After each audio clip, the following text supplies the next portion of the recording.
네, 어젯밤에 서울시청 앞에서 참 이해하기 어려운 참사가 발생했습니다. 차량이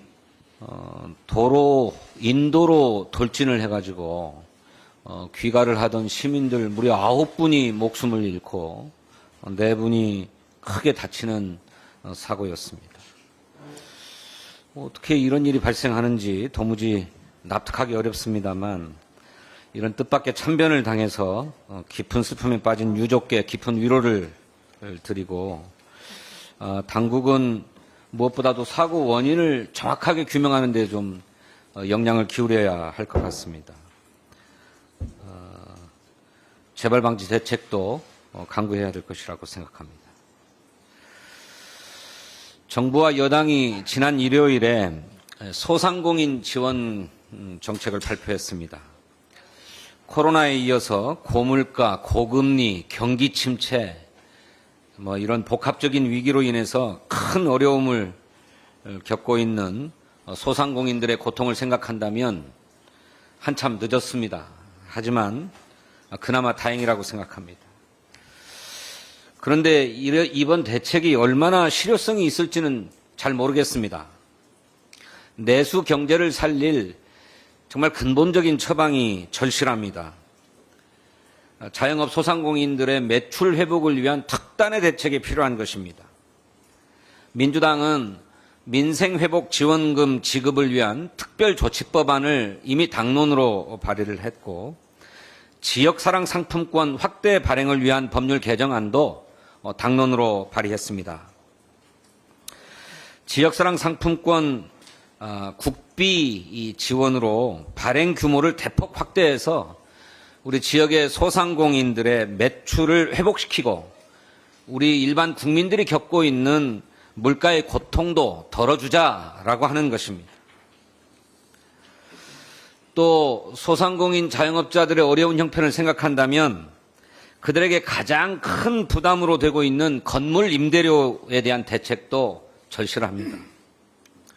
민주당은 착한 임대인 세액공제를 한시적으로 1년마다 연장할 게 아니라 상시화하자라고 하는 법안도 당론으로 채택해서 발의했습니다. 이 법안들이 민생 회복을 위한 것인 만큼 자영업 소상공인들에 대한 지원이 절실하다고 정부 여당도 똑같이 느끼고 있다면 이 법안이 신속하게 통과될 수 있도록 적극 협조해 주시기를 바랍니다.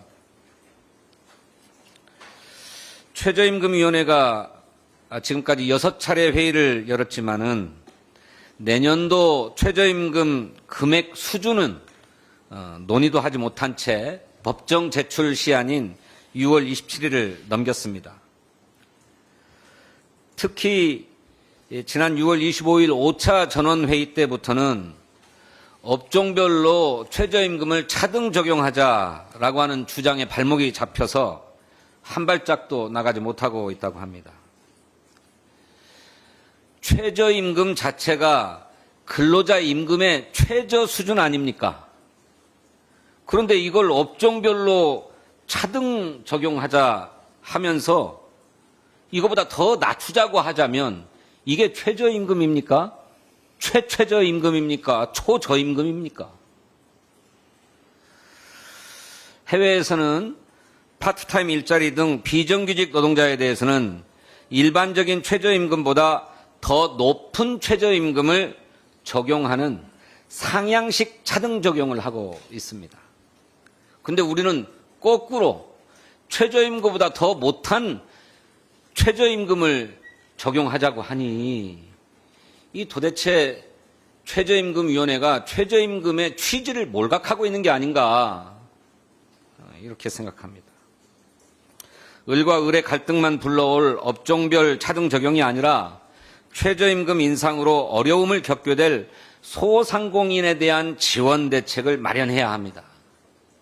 그것이 아까 말씀드렸던 민생회복 지원금, 지역사랑 상품권 확대 발행, 그리고 착한 임대인에 대한 세액공제 확대, 상시화 이런 것 아니겠습니까?